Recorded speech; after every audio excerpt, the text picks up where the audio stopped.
What else was I supposed to do to know it wasn't piss? Young people. Yeah, that's I drinking no pussy bear. Just blows full ass.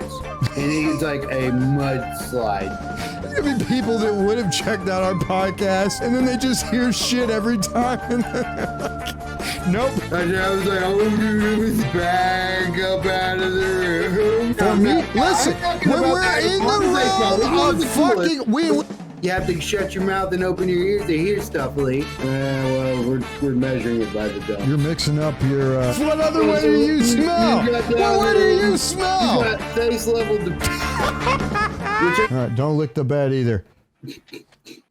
Dude, he licks the comforter. Like, the first time it happened, he does it to the couch too. I thought he pissed there, and then I smelled it, and it was like, oh, that's not piss.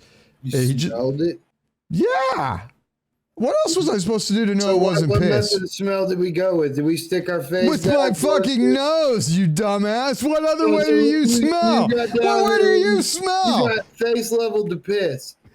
Yeah, what might have been. Dude, when you have a dog, you do all kinds of shit. Doesn't make like it any better. Yesterday, I had to wipe his asshole with a napkin. Well, like, I mean, that makes sense. He's a dog, but like, no, dude, this was actually pretty funny. Like, we were outside, we're walking up and down the sidewalk where I walk him, right? And he gets down, like, you can't see this. So if you're listening to this on the audio version, this is one more reason why you should come to the YouTube for King of the World chat. And my dog, he gets ready, he gets down to poop, and then he poops, mostly. Then he like starts to walk again, but every like 3 steps, he starts like getting ready to poop again, and I'm like, and then he would stop, and he would just keep going. And he did that like 3 or 4 times, and I'm like, what's wrong with him? So I turn and I look, and like, he's got like a Klingon, like he's got a dingleberry, like, but it wasn't a dingleberry, it was more like, the whole bush. It was not a bush. It was like a tree. It was like dingle pecan. It was even bigger than that, dude. Like, so he can't get it out, and then he just sits his ass down in the grass and like wipes it. I was like, that is a smart dog. And then like we go a few more steps, and he tries to get down to go again, and this time he does go successfully, except it is hanging on by a thread, except instead of a thread, it was grass. Like he had eaten grass and there was like a full piece of grass hanging out of his ass, which was attached to the dog shit.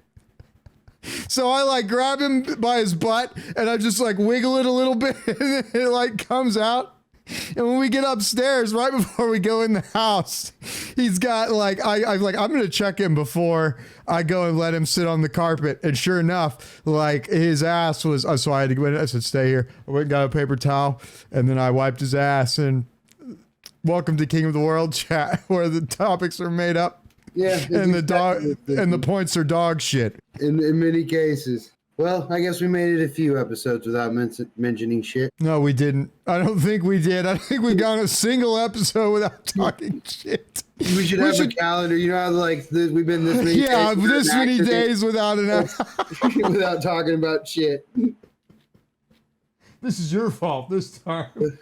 Yeah, I blame the dog. Oh, well, that's what we're talking about. We would have gone without talking about shit potentially. Although, let's be honest. What are the chances that we got through this without talking about fecal matter at some point? I mean, you opened up the show by talking about taking dumps of piss. Topic, no, a dump is going to be mentioned. Yeah, well, we've already mentioned that dump. Yeah. Well, sort of. That was a dump of freedom. That is the freedom dump. The free dump. Oh yes, not too many people can say they've done that. I did that. That was the old apartment back when I lived in Austin with you. And now I gotta bleep that out, even though we don't live there anymore. And it's a big street, so I mean, like, but I gotta put another dolphin noise in. Takes like 2 seconds. Oh, use the foghorn. I've got the foghorn. Fucking SpongeBob. Good times. Good times. Yep. We've all had good times. Yeah, we had a really good run of cartoons, all kinds. Yeah, we had a good round set. That's what every kid thinks.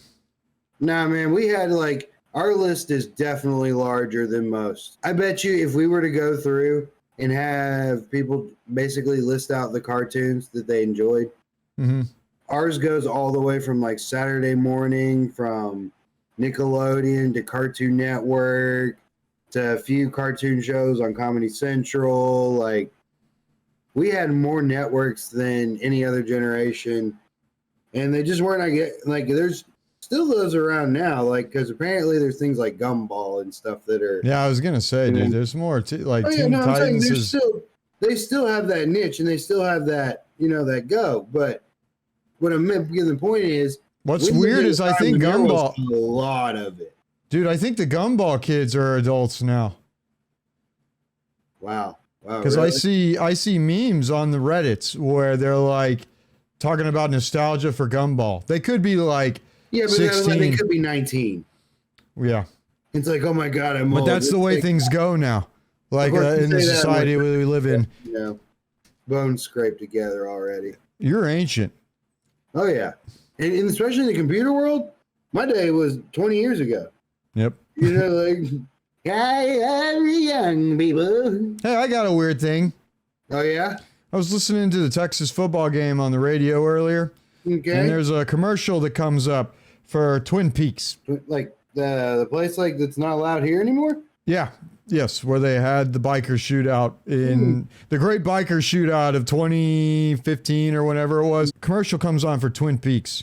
Okay. And at the end of it, first of all, they just have pretty cringe radio commercials anyway. Nobody listens to the radio. What they're advertising. Yeah, come on. Exactly. I was going to say that's where it all comes from.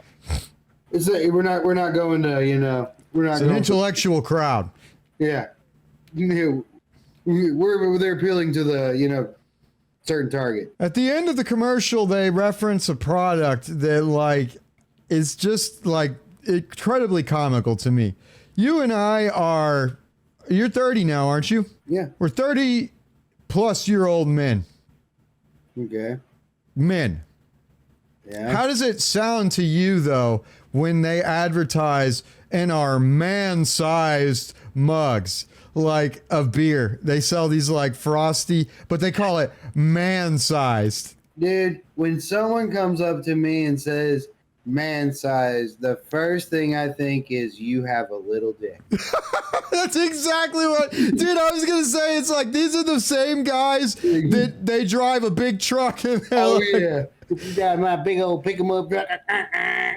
What was the episode? I don't remember the episode. There's an episode of so I can get my truck. There's an episode of South Park where Gerald, Kyle's dad, he's getting his butt wiped by a grown woman, and he's like, you're a big boy, aren't you? And he's like, I'm a big boy. Like, it's like, and that's what I think of when I think of exactly like you said, dude, man-sized. How does anyone with a straight face, especially to like they're employing like, it's Twin Peaks, right? So it's like knockoff Hooters, like. Yeah.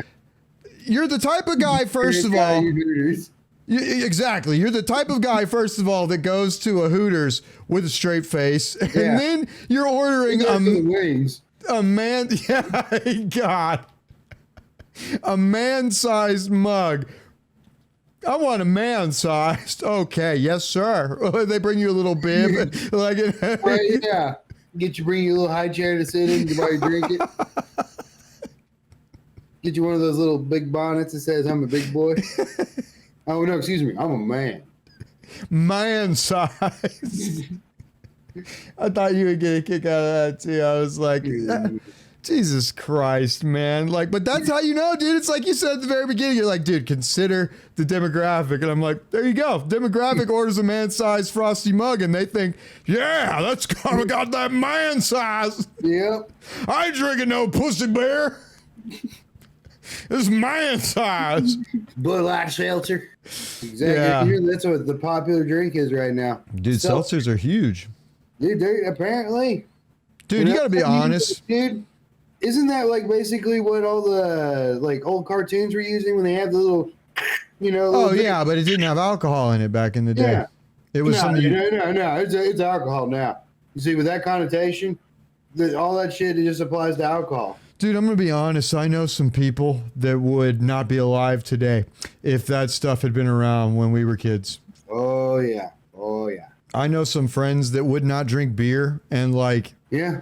And go, but they'll hit Everclear like crazy. Yeah. No, you know exactly who I'm talking about. I know. Why do you think I went exactly there? That dude would not be alive today if that stuff had been around when we were kids, And probably. if you were watching, I just lost the game. Son of a mother's lover. I also just lost the game. Fantastic. Hello. Oh man, my Steam library search on the store page will never be the same. There's a joke nobody's going to get Nope. except you, me, him, and his brother. Yep. Well, shout out to you guys. Which also brings us to the next thing. The Virtual next thing. reality. Because that's on Steam. Oh, I had a cool way to get to that earlier. Oh yeah, well let's go. Okay, we can go back and do that. I'm trying to think what it was. It was like, hey, oh shit. Oh, No, that's going to not be good no matter what. You know what's funny? VR.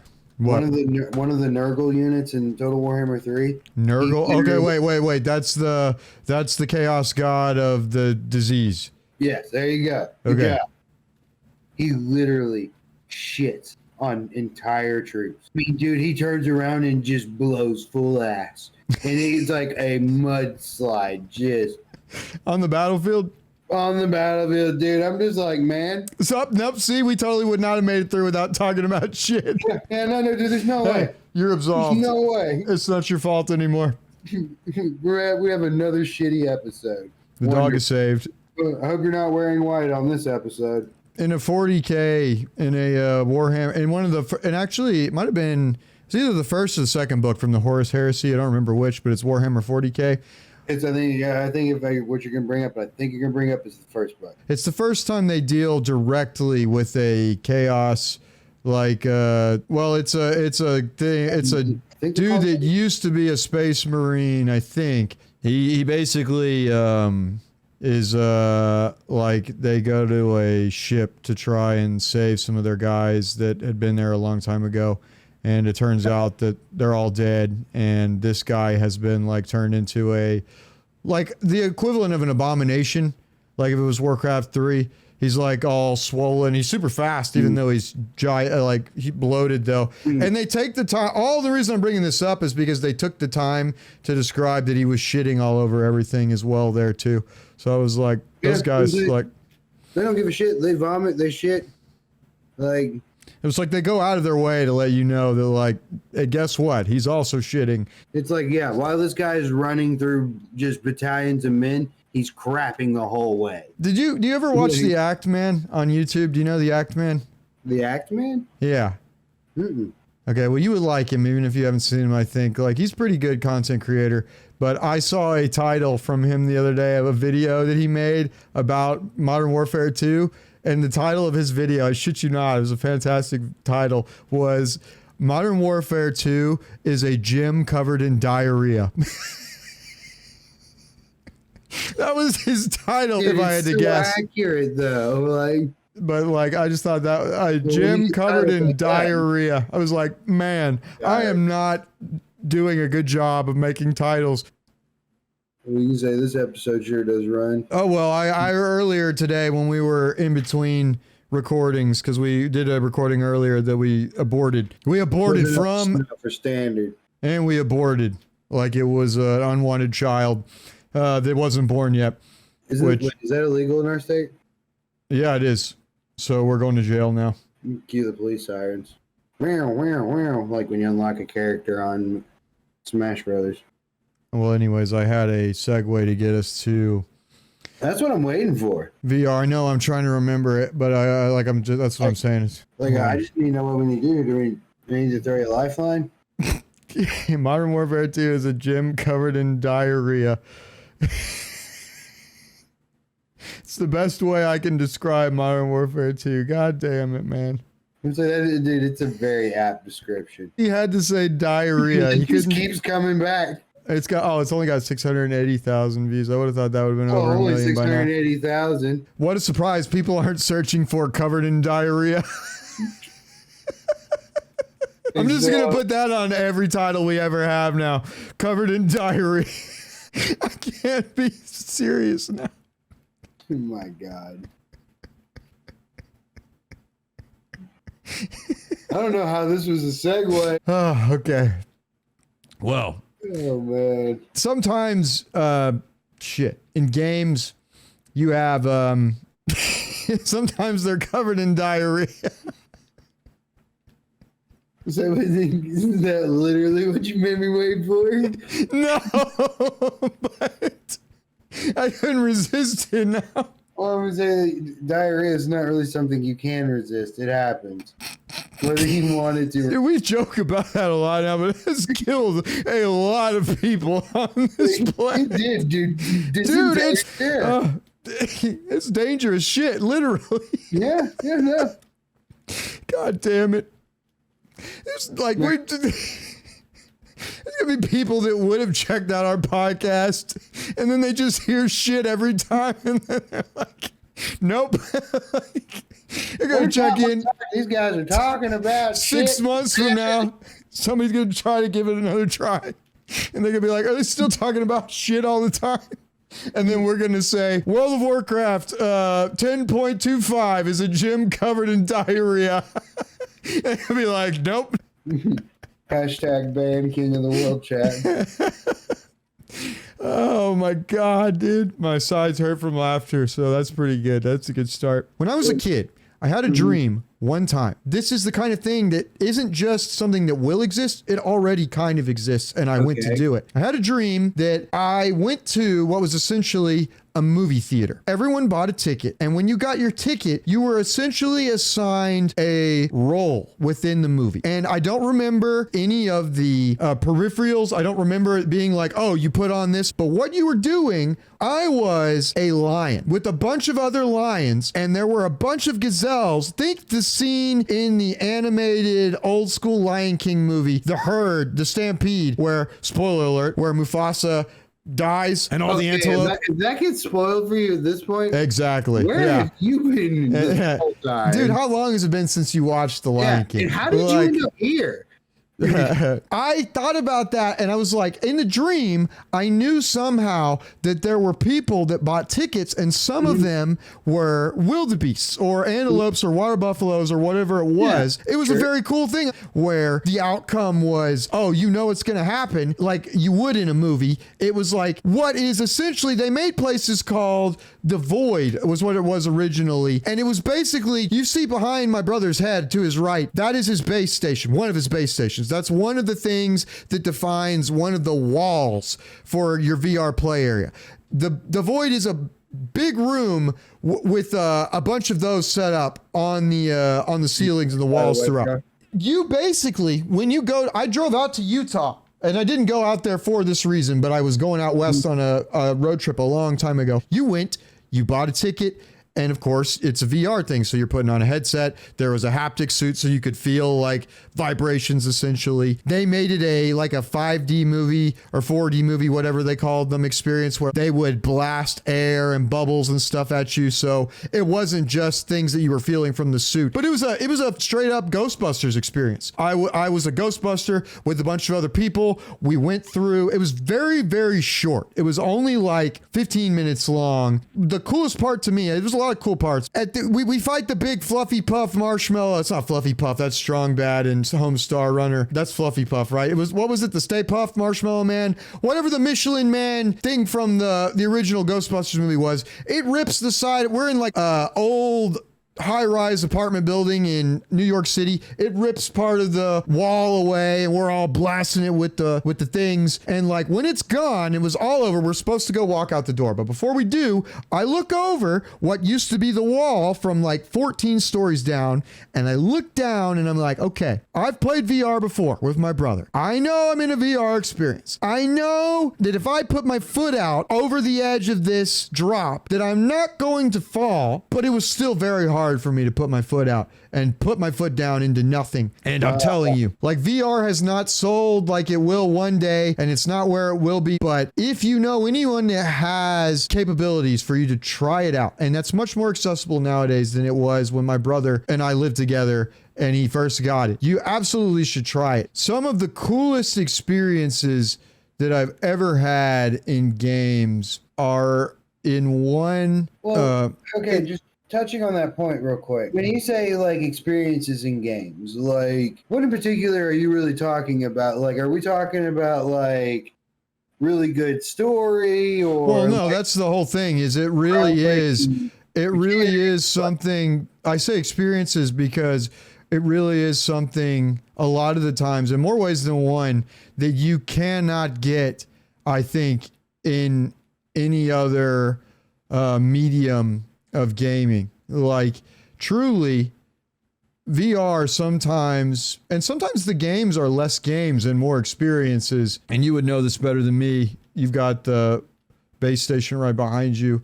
I wish that it was, I think this is what it's like. I said it earlier, and I think this is very true. Right now, on October 1st in 2022, where we're at is like where people that might have heard Jimi Hendrix and thought this guy is where it's going to be at 20 years from now. And I don't think it'll actually take 20 years because of how quickly technology moves, but it's not there yet, which is a shame, because back when we did live together in that apartment was when you first got your VR setup, your Vive, and that like had some things that I like nothing else could come close to. And I really, at that time, it seems like it's gotten better since then, because I remember looking with you, like independently of you, trying to find games for VR that were more fleshed out, because everything was so. It was just such a, at the beginning there, you know, they weren't selling a lot, you know, like, so it was expensive. Yeah, I mean, it was an expensive venture. The whole it's thing still was expensive. Yeah, well, it's honestly, it's gotten a little better. Like, dude, that Oculus, I what know I you had to spend and what you're spending now are two different numbers. Well, the index is still pretty. It's still over $1,000, right? The Valve Index? Yeah, it is $1,000. That's it. Like, and you need a computer that can run it as well. Well, yeah, but you see, here's the deal: the headsets have gotten more advanced, so the requirements for towers have actually gone down. Like, so because the headset does more, so it's because it's got its own graphics card, it's less demanding on the machine. Well, that makes sense, and that's why that Oculus Quest or whatever it's called now, Meta Quest, like 2, like, dude, Oculus, that thing will never be there because you will always have to be signed into Facebook. Facebook will essentially be this digital tower that you will always be chained to, like, offline. There is no offline. Yeah, but the like, average gamer, like, and we're not talking like hardcore, like this is not the sphere of people that play VR right now, but like the people that the people that buy every Call of Duty, like the ones that, like the audience that they want to capture. About habit buyers? I'm just saying that's who you will need it to be marketed to for it to eventually be where it is a mainstream thing. Like they're not, I doubt they give a shit whether or not it's a Facebook product or Meta, excuse me. Well, you see, no, they want to push Meta. Like that's their main push. Like, well, that too. That's the sad truth for Oculus. But you can run Steam games on that. Yeah, but that's a more recent thing than, because it wasn't that like that at the beginning. No. Like, as far as you can play Half-Life Alyx on one of those. Yeah, but as far as I know, you still can't play Minecraft on the Vive. No. Yeah, and well, Microsoft has its own fucking VR thing now, I think. Yeah, but they've always kind of had their own VR thing. Microsoft has been working on this Glass project, like kind of like what Google Glass was. Yeah, it's their mixed reality or something like that. Holographic, the Holo, something. Yeah. I think I can't find it real quick because, dude, that thing is actually pretty interesting. It's really. Well, then you're talking like mixed AR with VR.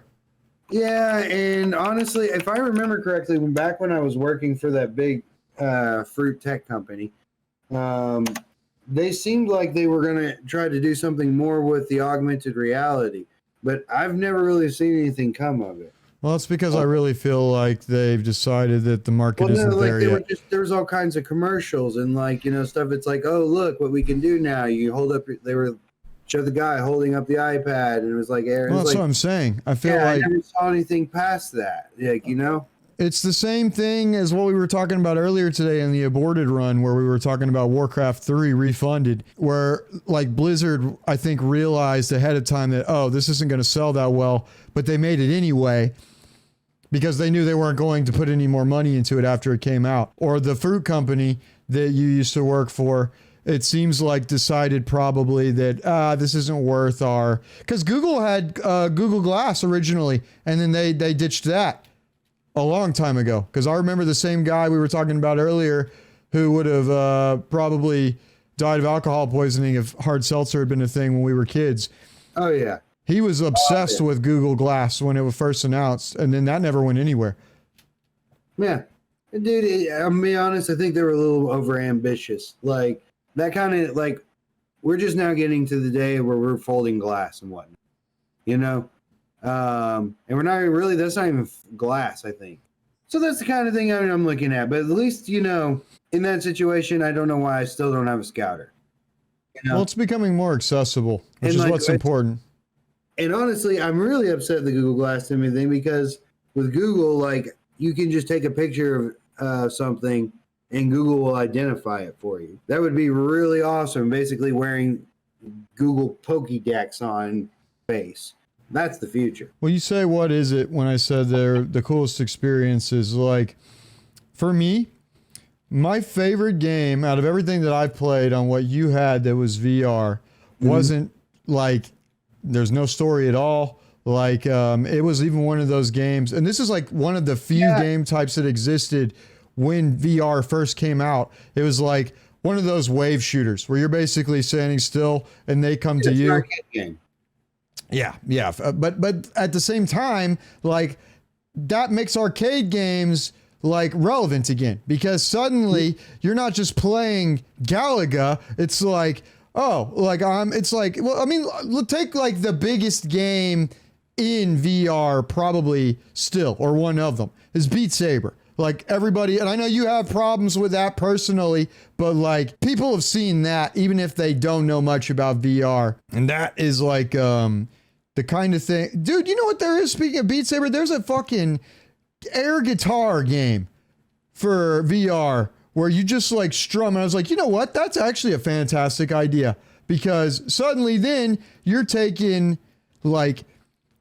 people do air guitar nowadays still, and they have a blast doing that if they're drunk enough. And it's you take VR, you add that, and now you don't need the alcohol. I mean, you don't need the drugs, because the VR will provide you with the visual and the auditory stimulus, and then you still get the sensation from the air guitar. I'll bet that's a lot of fun. Yeah, I bet it is. I saw there was a table tennis game, a ping pong game, and it was this is one of the most realistic experiences you can have in VR. I was like, you know what? Fucking bro. No, it's just you think about it. Ping pong is perfect. Let me ask you a question. When you're in VR, why is it the first thing you want is a realistic experience? Well, no, I'm not saying that at all. It's just that the way the guy said it in the article was, he's this is one of the most. No, I'm with you. That's the strongest point of VR, is that you're somewhere else. That's what's cool about it. It's you have a chance to break the rules here. There are constraints that in the real world that you're just not ever going to be able to get around. If you jump off a 6-story building and head towards the ground, guess what's going to happen? We all know what happens. If you don't, you look it up. If you take a shit on the White House lawn. Yeah, exactly. Yeah, a lot of bad things are going to happen. But you could do that, can't you? But it can be done now. It can be done, which kind of gets us into. So and that's the first thing I kind of wanted to get into. With VR, it's a chance to go outside of the normal scope of experiencing something. It's actually getting to download yourself and put yourself somewhere else, rather than the generic, sit down and maybe like kind of zone out and really enjoy like a campaign driven game, such as like maybe God of War or which those games can still be immersive. Like, yeah, they can be, but when you want to talk about like getting into the world, like as we mentioned in our first episode, degenerates, and like when does it really become when does an item become the communities rather more than the authors? We basically brought up the point that we said that it's a situation where God dang it. Situation where it's more the communities and the authors. I had just said, hold on, we can walk this back. Yeah, dude, I'm gonna be honest. No, don't give up. Hold on, time out. We can do this. Can't remember. Like when we were talking, like last week when we were talking about like immersion. You're talking about immersion. Yeah. Man, I was about to get all excited about the callback to the first episode. Yeah, I just couldn't really look for. I couldn't remember what we had said. Like in the middle of it, and everything disappeared. Like. That's a shame because that first episode really was a Gem Covered in Diarrhea. God damn it, dude. How did I lose train of thought in mid-sentence? Dude, it happens all the time. First of all, probably because you have ADHD as well, I would wager. It's like people living in the world. I remember it now. Okay. It's where we get into a situation where people love a game so much that they live in the world. Okay. You know, it's and that's one of the. It's like when you're already trying to basically, because when you play a game, whether you realize it or not, that's actually what you're trying to accomplish. Is you want to check out of the reality art, enjoy yourself, and experience something completely different. It's escapism. Yeah. Exactly. You know, and because it's not just, and it is fun. Like it's very entertaining, and like so that's the three main things of why it's kind of why we play games. It's not the only three reasons, but there's some major. They're one of the major players, and because of the situation, it makes it's what drove an entire industry to basically, or at least when we were younger, to really drive out a campaign. But once again, that was also driven to the fact because there was no online capability. Like the ability to play with your neighbor down the street was if he carried his system over, and if those two systems had a way to play anyways. And that really wasn't a thing until, as a matter of fact, I don't remember any consoles until Xbox and PlayStation 2. They were able to do any kind of LAN play. Because I don't remember Nintendo having any kind of LAN play. Now, there's the whole thing, it used to have online plays. This isn't Japan. We didn't have that. Yeah, I was going to say it was supposed to, but... Yeah. Games had to be more campaign-based. They had to be story-driven. They had to make you want to care. They had to make you want to be a part of that. They had to make you, want to explore it further. They had to make you want to come back. And but you know what I also think is a big part of that? What? And it's sort of something that existed more back in the day when the graphics weren't as good, because you look at those memes where it's like what our graphics looked like, and it'll show like the picture of the Liz Alphos or whatever they are, the lizard enemies from Ocarina of Time, and then it shows like the Twilight Princess versions of them, and it's like what we imagined, and it's like that was more of a thing, I feel like, when graphics weren't as good. Yeah. Something that I think a lot of like mainstream people are that might have missed out on VR, or maybe they checked it out and they were like, I didn't get it. It's like, well, it really supports someone that uses their imagination as well. Although, having said that, you get anyone to put on the headset and you give them a horror game, and like they are going to have an experience. Instantly. You think if you think you're literally the toughest, if you think you're big and bad, put on a VR headset and play like at least out of the three games I choose here. Easiest is going to be Brookhaven Experiment. Brookhaven Experiment, while it'll look very creepy, there's one deal about it. You're playing a situation where you are in one center part of the map. It's a wave shooter.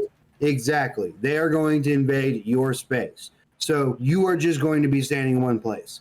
that it basically cuts down the creepiness because they're gonna be coming towards you. Like, But that still will be creepy to you if you've never done it before. It's still creepy, but you're more well prepared for it. That's why I say but like you said, the 3. Anything that invades your space is what's gonna gonna freak people out. Like all VR. You're probably gonna break something in your house. Is what you're gonna do. Like you know that comfort zone you feel right now of no one being in your space. Imagine someone just being like right up here now. Yeah, dude. You know, like it's not even just a scary game thing. It's like anything coming at you into it makes you which is something I want to touch on is what you were saying earlier, is what I call brain fill. When we were talking about the Los Valos, it's like what we imagine, brain fill. People who had imagination, basically, while they were playing it, but in their mind, they see more than what's actually on the screen. This is where the same thing happens in VR. However, in VR, it's a little bit more of a reactionary instinct than it is imaginative, because things will actually make your body react. Even though you are not in whatever game you're playing, that monster's not really there.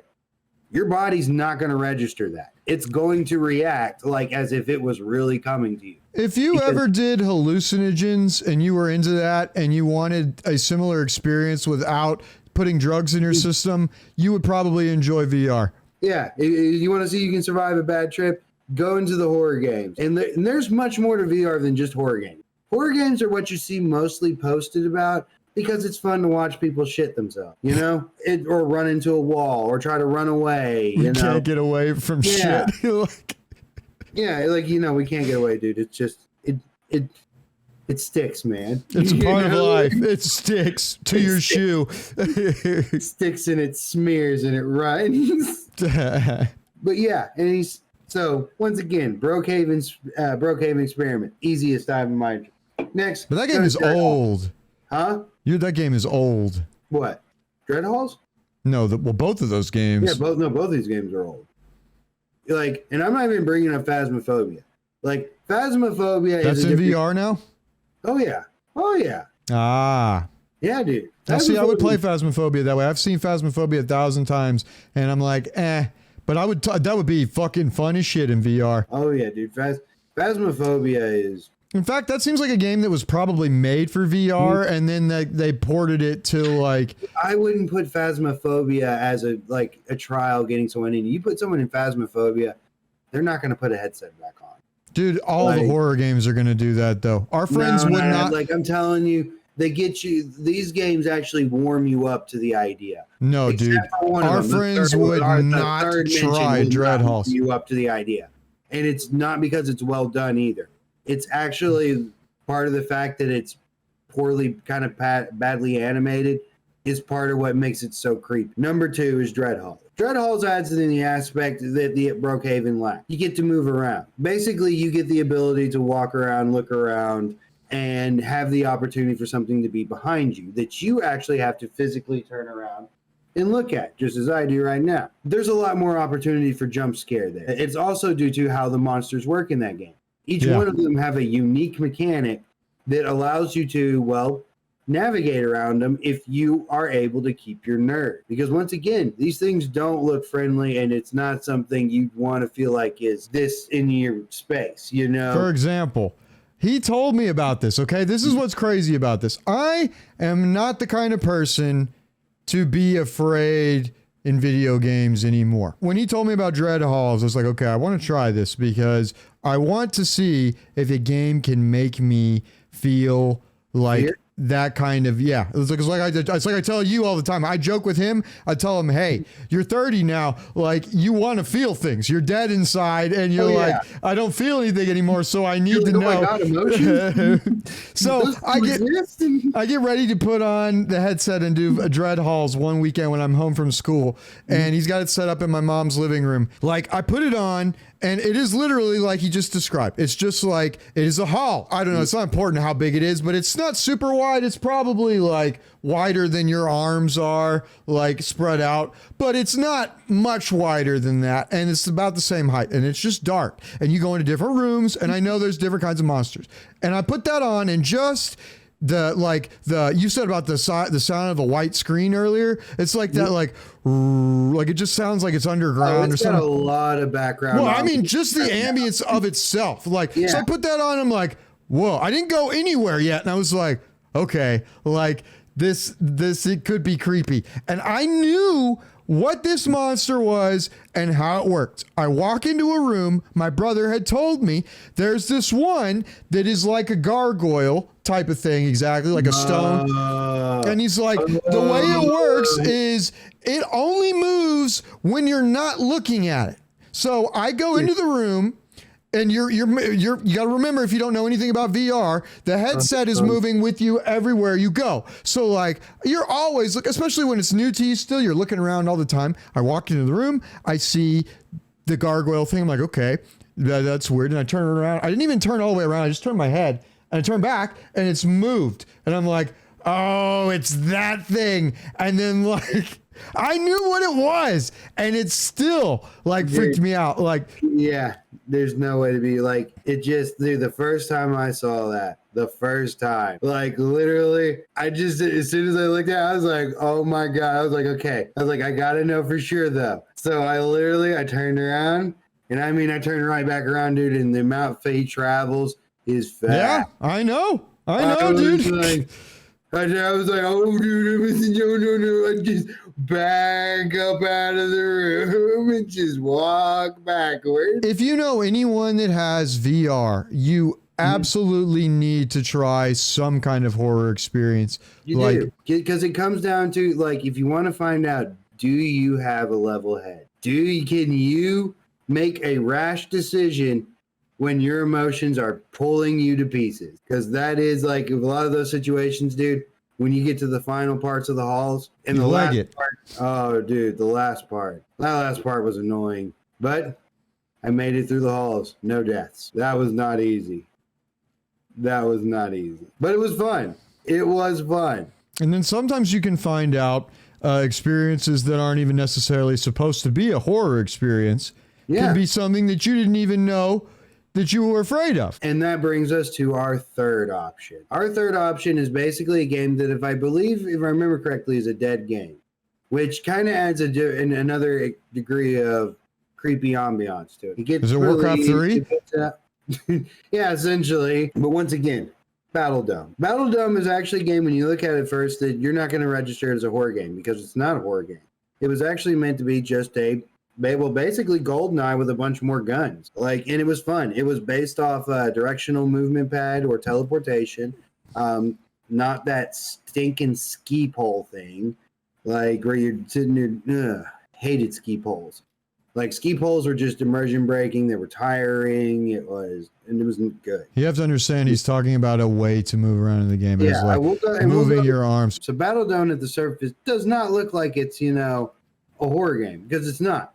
I mean, it does, however, on the board, have a horror mode. Now, that game is creepy. It is I've only finished it once. I have finished the first level. I have not finished the second horror mode. And I'm gonna be honest, the second horror mode is, I'll tell you what, I'll attempt it again and film it if this video gets 500 likes. That ain't gonna happen, don't worry. So I ain't gonna have to worry about that. So anyways, moving along. But not on ski poles. Yeah. So ski poles. So moving locomotion, it's like there's motion moving in VR is pretty simple.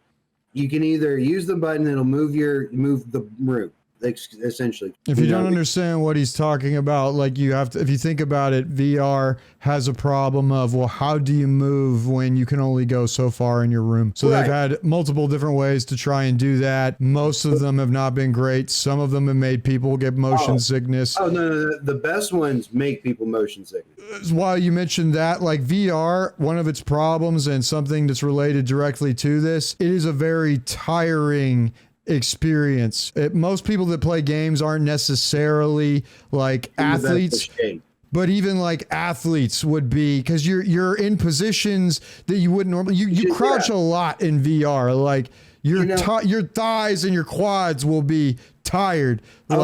Your back, like squatting behind undercover, because you're in a ready position a lot of the time. Like And your So Twitch that's muscles are going down activated. into- Like it's, which would be great for working out. Like, No, it is. Like when well, just be careful. Don't jump headfirst into your wall. It's okay. Like when it comes to like you can't turn a corner, and how big a Triceratops is, you just can't not react to it. You know, he's big and he's coming right for you. If you have a building you can roll behind to put something, at least something in between you and him, you're gonna do it. But sometimes the real wall's there, you know, which adds another layer of fear factor, because it's like your nightmare when you can't get to where you want to go because you just can't move. You've you never know? had to go to the hospital, and we've never had to replace any walls. No. So you're doing pretty well. And I've never broke any lights. I have stuck my hand in a fan, in a full open fan. That hurt like hell. I have fallen many times. I have forgotten my boundaries and jumped into walls. Well, these are probably small factors that add up to another reason that people don't play it. I do a lot of jumping when I'm in VR. And the reason is, once you understand how all locomotion works in VR, you get to start breaking the rules and go really, really, really fast. When you think of playing it on a controller, you have two directions: look around and move forward, left and right. You know, that's what you have. In VR, you have the full XYZ access of motion. With that freedom comes, well, a need for another way to move the character, essentially.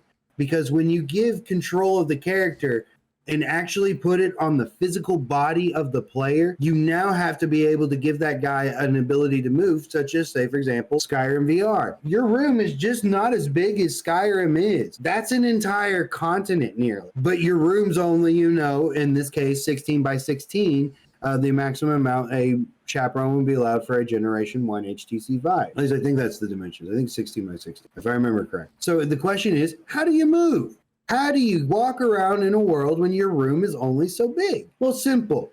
You move the room. You don't move the player. Well, so, for example, World of Warcraft players, take your finger, draw a box down here, and these sides right here. Your character never leaves that box. Try as you might. Zoom in and out all you want. Rotate and barrel. You will never leave that box. You are forever there in your box. And that's because you're not actually moving your tune. If you think about it, that's how video games have always worked. Dude, I remember when I was a kid and like I was playing pod racing on the N64 and it occurred to me that I'm like, you know, it seems almost like center the screen. Like I'm on a giant treadmill and the whole world is moving around me. And that was a moment where I actually kind of felt bad, because I was like, well, it didn't ruin games for me.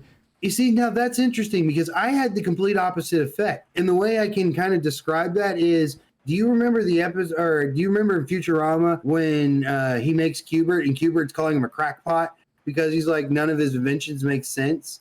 Q*bert is the kid version of Fry. Yeah. Q*bert, yes. Q*bert is the little clone of the Be the Air of... Yeah. He's a punk. Yeah. Well, he's a genius, but he's a kid. He's still a kid.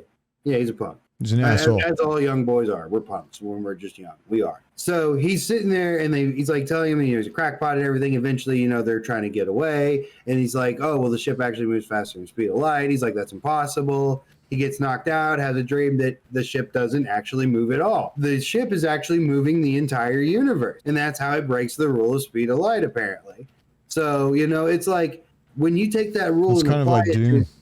Exactly. When you put yourself on that treadmill, you then basically get 2 units of movement now. You are now moving the box as you would in the game normally. You could stand in one place in the room and just move that box around, and it would feel just like it did when you were playing with a controller. You just have the freedom to look around and freely do stuff that all you want. You could do it that way. However, you can just imagine a little bit more. If you can stretch your thought capacity just a bit further, you actually have a whole 2 other axes to play with. And these 2 axes are where we get to break the rule. We get to move faster than you're supposed to physically able to be moving. The way I just first discovered it was in a game called Sairento. I noticed that the way they had you move in that one was basically through a bunch of jumps. Instead of making you teleport, they launched your tune up, and then when you hit the ground, if you were squatting, you would slide across the floor.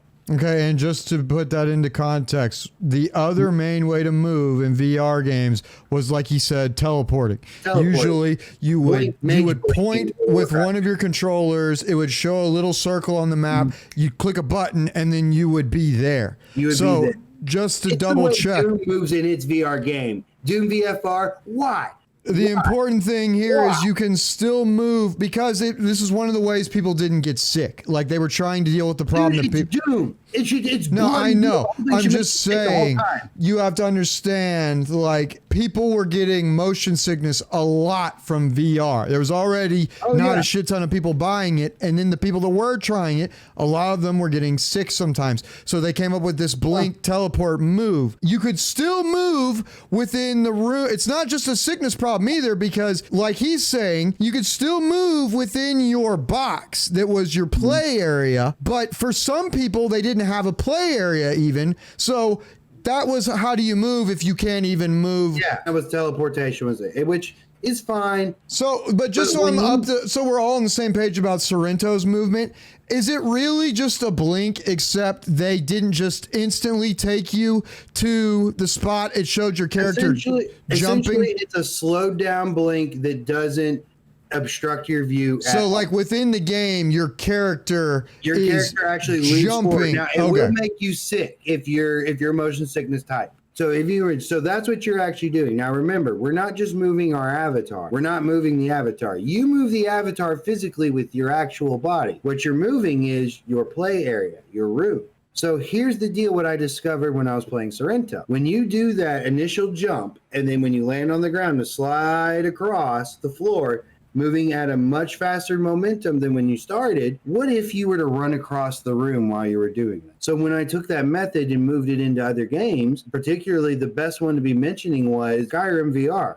When I was modding heavily, one of the first things I was doing was, and to test all of it, I was running a Lich King run through where I had the full Lich King garb with a working Frostmourne. I essentially started out at level 1, but once again, I started out with, legendary items essentially. So the very beginning stuff was still easy. Oh, dude, no, I had it cranked up to legendary. So there were still places where it got hairy. They do. There's a few mods that will help increase the difficulty and help level things out for things like the DK spell pack and whatnot. But once again, you take some of those abilities, moving in that one, Skyrim VR kind of solved that issue a little bit in one way. When you move forward while you're in the middle of when you're in one of those animations, you see, you don't see the tune at all, but you can tell it's happening because your head's moving forward without you telling it. So in those moments, if you were to step forward and swing, it's gonna just move the whole world forward to make sure you stay where you need to be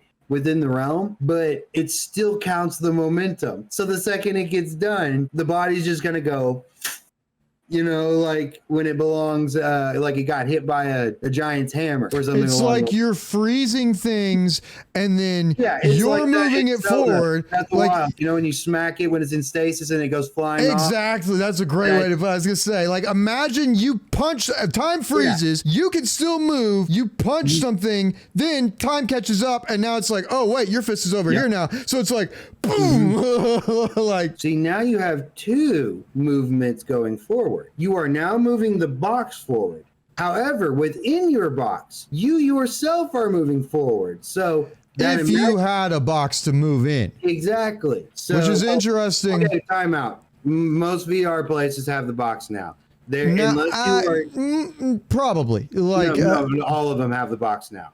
All of them have the box. There's still, if you look at games, they still have the one where it shows the guy sitting in the chair. Because not everybody has room. I know, I understand that. And I'm just like, while we're on that subject, this is an important concept to realize. The fact that there are different levels of hardware and space that people have into the game, and that can change what you can do. If I'm playing VR and I don't have the play area and I'm playing the same game, I can't do the thing that he's talking about. And if you play another game that he had where it was basically PUBG VR, you ran into a situation where it was like, oh, you were at a massive advantage because you had a Vive headset versus the guys that didn't, right? So I'm just saying, it's like you found something that worked because you had extra capabilities that maybe they thought about when they made the game, and maybe they didn't. Well, hold up. It's not extra capability. It's not extra. It's full capability. Well, you know?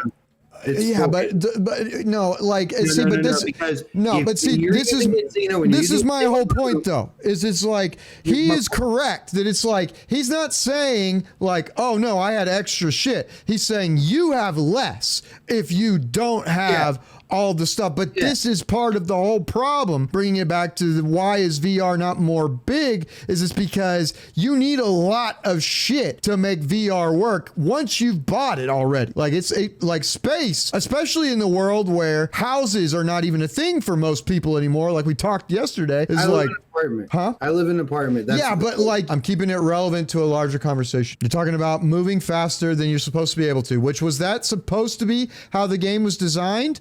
Or is that something that you figured out that you don't think they meant for it to be a possibility?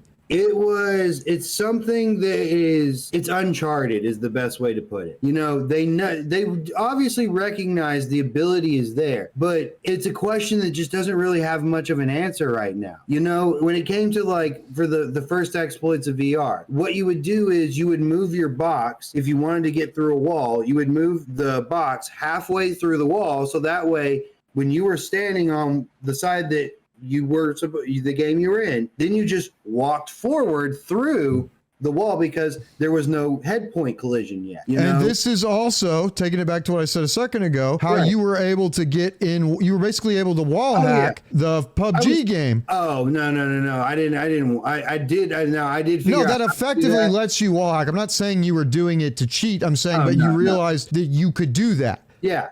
But once again, they eventually added head collision. You also have to remember that most VR games were done by indie teams. Not that AAA teams are doing that much playtesting anymore nowadays anyway. Like even with the resources. But I digress. There's a few people I like testing for. And if the VR Dungeon Night guy ever needs, you know, someone to beta test the stuff he's putting out, I'll do that happily because, dude, I've ran through so many of his dungeons. Which is another reason that you should check out VR if you really love games, because the games are such small developer experiences. A lot of times you can actually talk to the developer and get feedback, and because they need that. Like, so you can be much more a part of the influence of how the game gets developed and fixed, more so than you can in normal games. That's one of the other things about it. That's just one of the deals. Like, with VR, you get to have more capabilities than what most people would have. Like, much more. Yeah. And when you have those increased capabilities, it creates new situations, new ways to experience things. Which, like,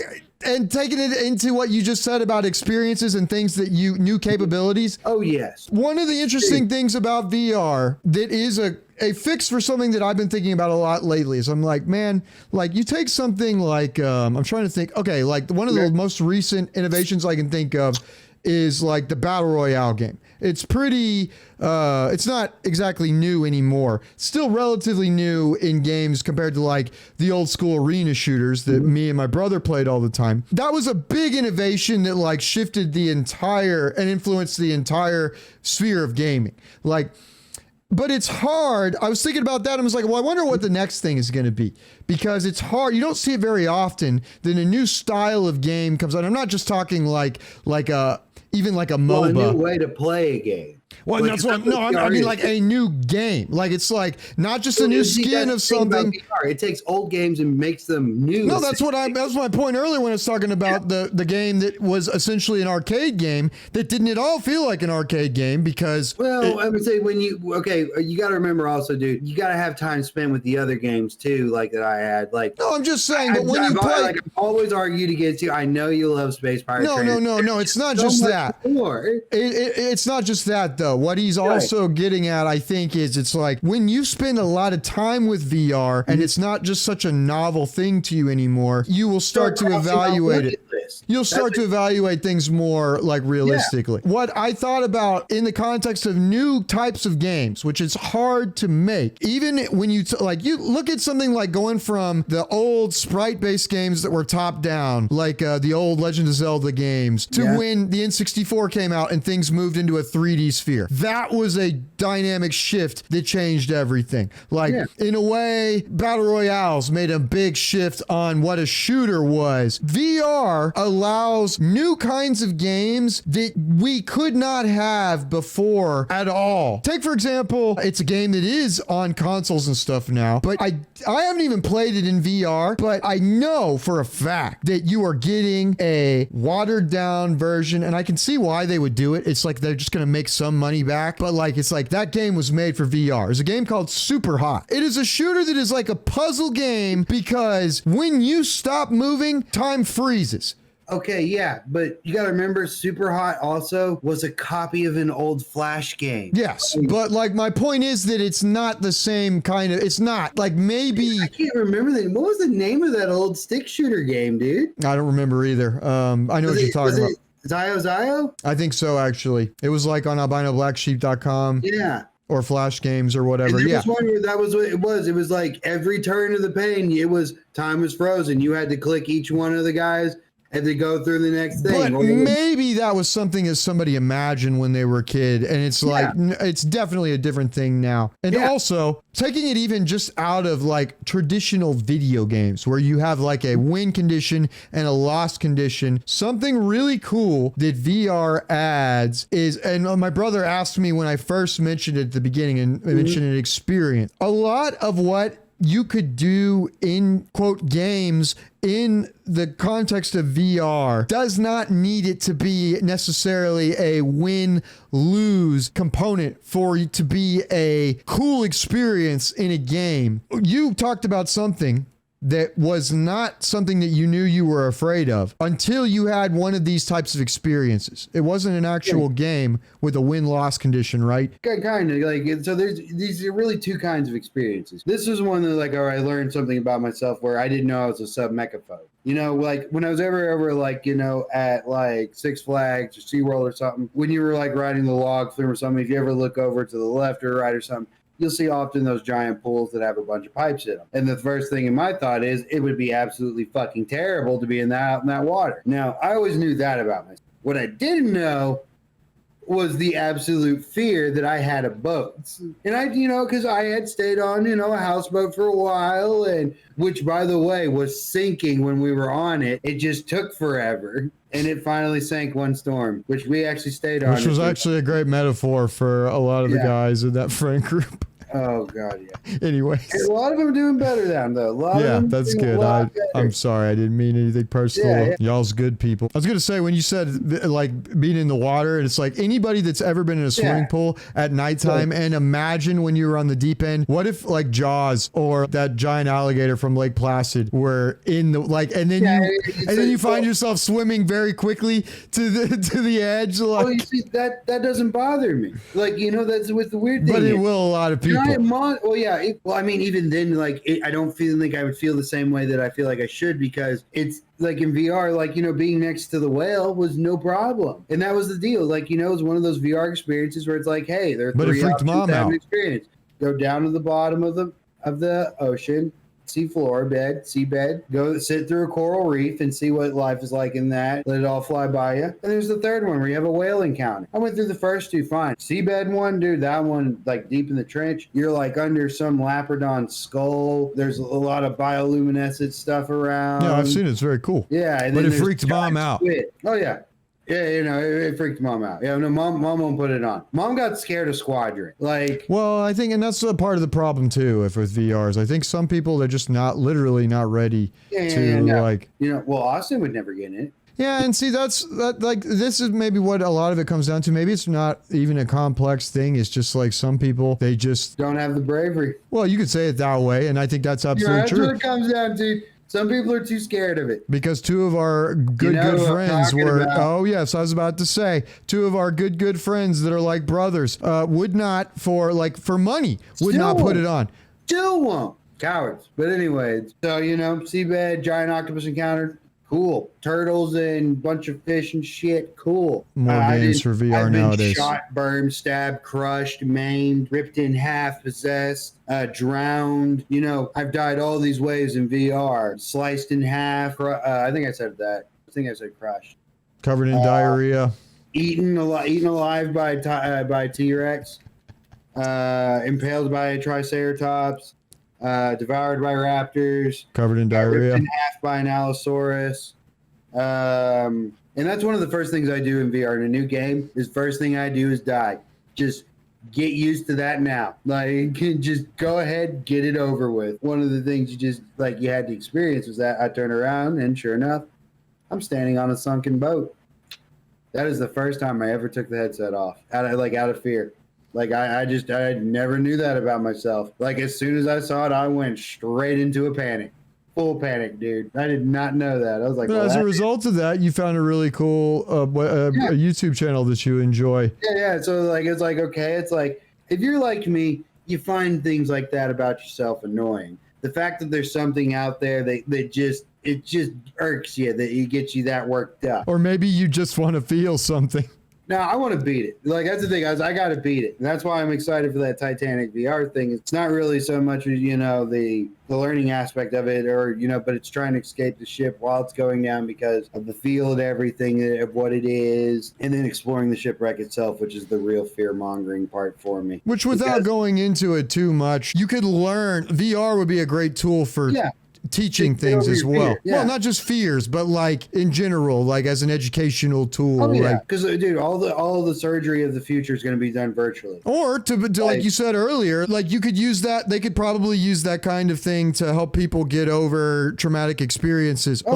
And probably make things worse in some cases. Dude, it could do either. What it gets down to is it also gives you the ability to live out some of those childhood dreams too. These are the important things. Like, those and learning things about yourself, cool and all. Haven't you ever wanted to be wondered what it felt like when you were like that anime swordsman, you go across so fast. Exactly. The other guy doesn't have a chance to react and they just fall to pieces. Exactly, dude. You want to know what it feels like to be Goku when you grab them by their face and slam them through a boulder? Done that one. You ever wanted to fly up in the air and Kamehameha blast your opponent into smithereens? Video games just don't do it, man. Video games do not do it the same. There was a game that came out a couple years ago now. It was basically a remake of Star Wars TIE Fighter, if you know what that is. It's like a flight simulator more than it was. It was like an Ace Combat game, basically, but in Star Wars. It's called Squadrons, I think it was. And I played that with the joystick on my nice computer. I went to my brother's house. He had it set up with a chair. Mind you, with a lower graphics card.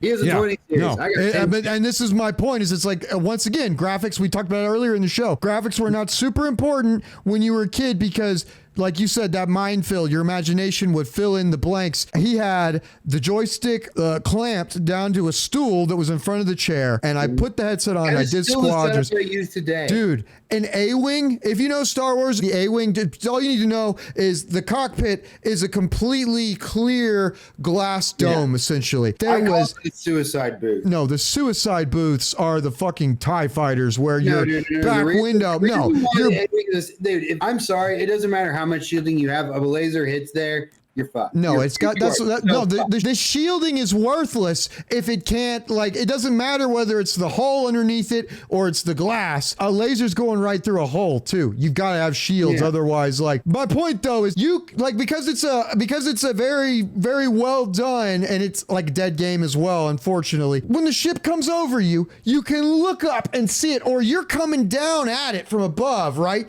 And you're looking up at it. It is just nothing like that. I literally, and this is a complete failure on your part, and maybe it was a licensing problem. Another massive problem with VR is they just didn't have a lot of the licenses and the titles to put the games that you'd want to play on them yet, and that's better now. That's why you don't have everything you want. It's just too expensive. They can't justify the cost, is what it comes down to. No, I mean, because of all the licensing, bureaucrats. No, that's what I'm saying. I went and found that music from the Star Wars movie, the first one. I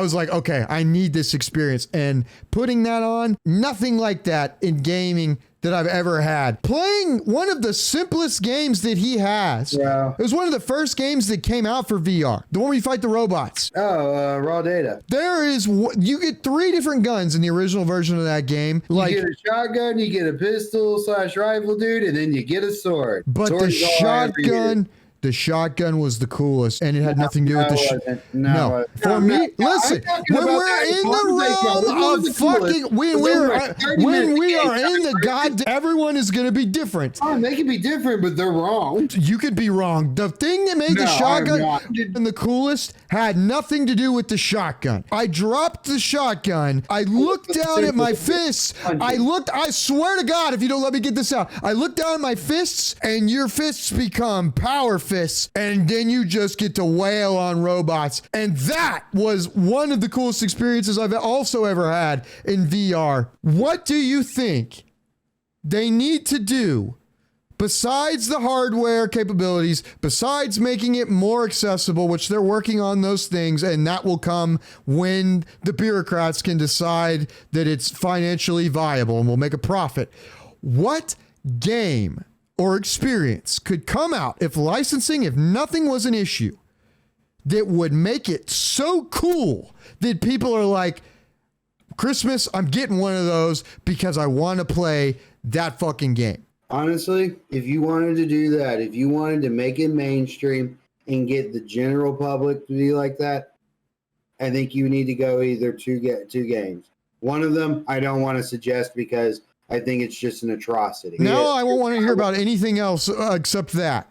Before you go any further. Call of Duty Modern Warfare 2. Why is that an atrocity? Because that game's been sold enough. Skyrim has literally been sold like 10 times now. Yeah, but I've only bought it once. Well, speaking of which, if you're listening to this in current day, October 1st, 2022, don't buy Skyrim for the Switch because it has terrible frame rate issues right now. I saw that on the internet earlier today. Give Bethesda a little bit of credit because they're a game company that actually listens to their community, and especially the modding community, which is a community that often gets overlooked in most games. I just couldn't let that slide.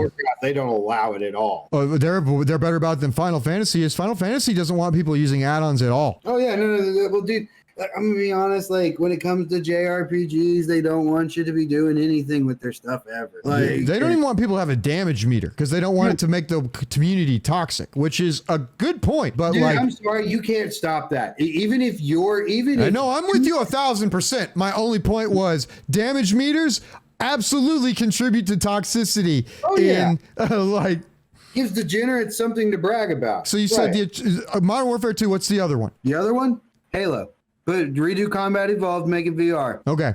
Now I'm going to take it in different. Everyone will do that. You know I'm going to take it because they'll dream of Halo 2. You want to know what they want to do? What do they want to do, Lee? Flip a warthog. No, they want to give the Covenant back their bomb. Oh fuck yeah! But most kids don't even remember that. If you remember that, hats off to you. If you're under the age of 17 and you remember giving the Covenant back their bomb, please leave us a comment down below so I can tell you that your parents did a good job. Or your older brother did. Someone did a good job. Someone done good. I'm going to take that question of what game or experience could come out that would make it something that people had to have. I'm going to flip that a little bit. I'm going to see if that doesn't change or make it smart. If you wanted to go that far, then you need to attack one of the biggest player bases there is, World of Warcraft VR. Well, people definitely want an MMO. I think Sword Art Online shows that people want an MMO in VR. Dude. Yeah, we do. This is what I'm saying though. We talked about this years ago now.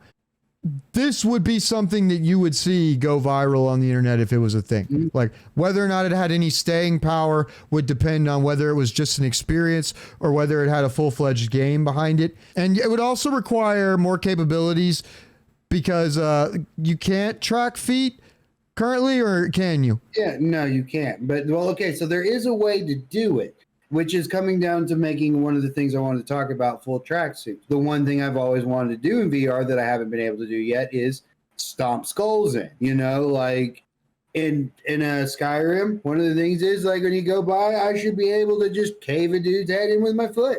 Kicking? You know? I want to do some kicking. Exactly, right? Like kicking is one of the funnest things, and I sometimes naturally do it. I can't help but my brain is like foot here, knee here. Which can be a problem, like depending on where you're at. I've the closest I've come to knocking a base station over. I need it. Do you remember when I told you about my idea? An Avatar: The Last Airbender experience where you could do all the different bending. Yeah. In VR. That would be sick. It would be. But it's like one of those deals where it's like, when I think about like what we could go, like, but why stop there? An actual licensed Dragon Ball Z game. Which is actually coming out. Japan, but didn't they do something weird, like invent their entire own periphery for it? Because that made me like feel less legitimate about it. Dude, that made it seem like I died a little when I saw that, because I was like, God damn it, now it's not going anywhere. I don't want to play with anybody. Like, dude, I don't get it. Like, they just do not want to play with anyone. Dude, it's the Sony problem. Dude, I think it's a Japanese philosophy, because you look at Nintendo. Dude, it has to be. Dude, it's in the art of war. It's in the art of war. It's like you don't want to give that kind of thing up. I don't remember the specific tenet, but I know it talks about cutting supply lines to your enemy and stuff. And it's like, well, you wouldn't want to give up that kind of, it doesn't make sense. And they also have their copyright laws are way more strict. Right. No, I think it's more strict. You can't touch shit. They don't have any copyright laws. Well, dude, that's one thing. It's like, we all love Nintendo, but when you stop and look at how they handle business, those guys are assholes. There's a really cool documentary on, I think it's either Hulu or Amazon. I forget what it's called. It's about the founding of Sega. It talks about Nintendo because they owned everything back in the day as far as that space went. Dude, they used to be able to tell Walmart, if you bring their product in, you won't get ours anymore. It took them forever before Sega was able to get this much shelf space. You can't see it if you're doing the audio version, but like they got an end cap essentially before anything. And Nintendo for a long time was able to bully Walmart into not bringing in their product. Like Nintendo's gangster. That's because Nintendo's been making games for 100 years already. I'm telling you, the Japanese don't mess around when it comes to business. Like, yeah, no, they don't. Once again, that's fine and all, but when you start affecting your fan base, just because you want to keep some, well, I mean, I'm be honest, I think poor ethical choices. What do you mean? I just like the way they do, like, for example, all the free advertisement they could get with content creators for the fan base they have. Like, who, Nintendo? Yeah. Yeah, that is fucking weird. Because, dude, I know. It's like, you can like it all you want, but you better not talk about it.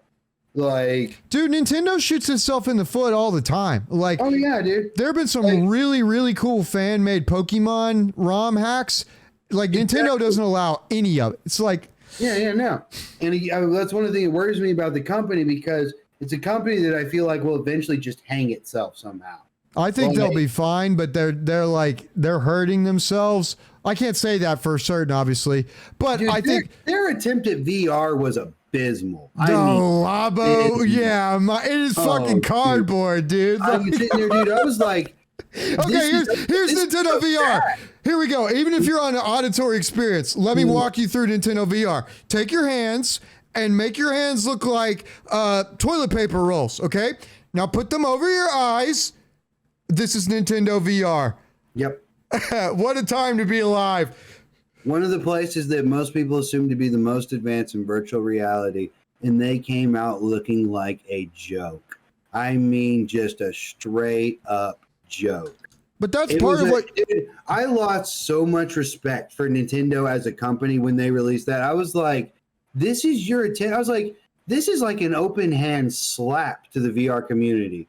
It's like it's almost like you're insulting us that you view this as just like a gimmick or something. When the reality is eventually it's even going to replace them. That's what's going to happen. Nintendo, if they don't... No, look at Blockbuster when they thought Netflix was a joke. Yeah. And now where are they? Yeah, Nintendo's staring down the same barrel. They just better hope that we stay alive for a lot longer, because if our generation dies off, they got to figure something else out. Well, and to bring that full circle, that's what you meant when you said Bethesda does a good job. Yeah. Unironically, in that, like, even though they've made 10 versions of Skyrim and charge you $60 every time, which cannot not say tongue in cheek slightly, because like I said, that's the still... only like I said, I've only bought that game twice. I bought it once for the special edition on Steam, and then I bought it again for the VR version because you had like the VR version is a completely different setup. It runs off a lot of the same stuff, but there's a lot more to it. I can understand if a game gets re-released for VR, that makes sense to me. You know what the sad thing is? Porting shit over. You know what? You know what game would probably make VR a must-buy Christmas thing?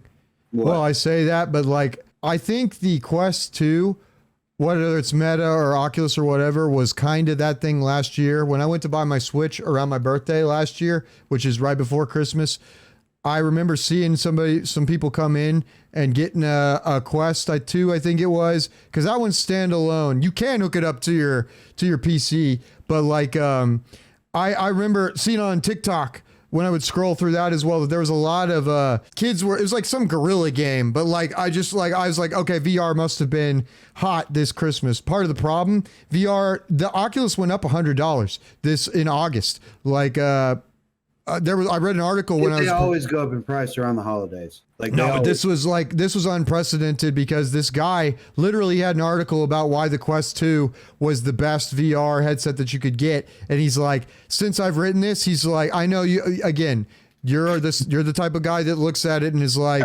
hey, I don't have extra capabilities. You have less capabilities. I can play my shit offline. The guy had his article like praising that, and he said it went up $100 out of nowhere, both versions of it. And I'm like, that sucks. Because when something comes, they know the holidays is around. They know it's not just a holiday thing. I think it was related to the technology of it. It's a shitty thing.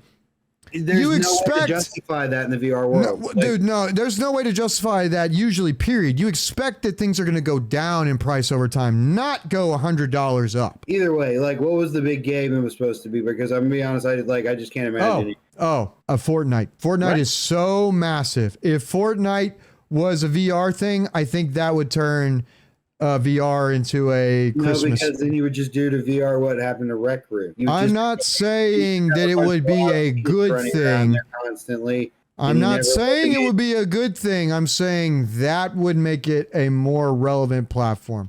But I think Fortnite needs to stay where it's at until they grow up. I didn't say it needs to move. I said if Fortnite was a good VR experience, that would probably sell VR and make it more mainstream. Until then, the truth is, I don't know that there is a game or an experience that is going to make something that VR is like a must-have. And if you have an idea of what that thing might be, whether it's a game, whether it's an experience. You mean like we've gone? You should leave that down below in the comments and let us know. That would be a cool discussion to see. And also, we're working on something that is going to be playing off of the comments that we get on the video for each episode. It's something that we're going to be choosing our favorite answers from.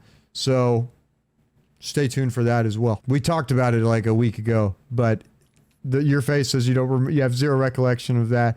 I was like, I don't. I was like, I don't remember that at all. Well, then I've sunk your battleship. No, we're not. Wait, no, we didn't finalize any of that. None of that. Finalize what? I didn't say finalize anything. What are you talking about? I know where that section. What are you talking about? No, if you stop saying what are you talking about, I don't understand. You have to shut your mouth and open your ears to hear stuff, Lee. What I'm saying is, I know what section of what we were talking about there. Nothing got greenlit there. What do you mean? You know what I mean. Don't play dumb with me. Welcome to King of the World chat, where the topics are made up and I know what he means. Ugh, God damn it. You know what's funny is you're the older brother, but you act like the younger brother. You know what's funny about you saying that? I had this thought like a week ago. I was like, you know what? I'll bet I'm not the only person that's had this experience. Mm-hmm. When you're the oldest, you go through this weird curve. It's like a bell curve. I guess it would be the opposite, actually. You start out being annoyed.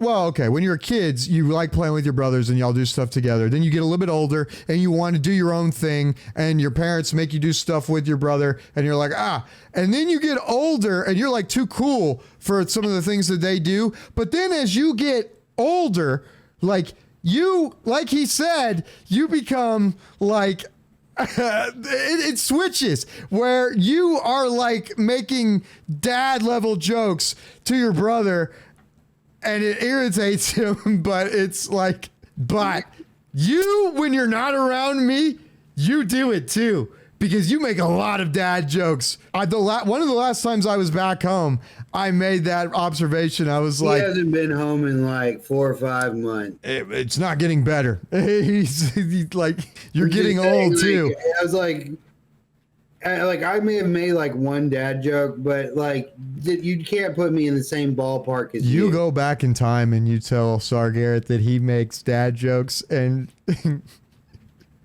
he wouldn't even be able to conceive making one.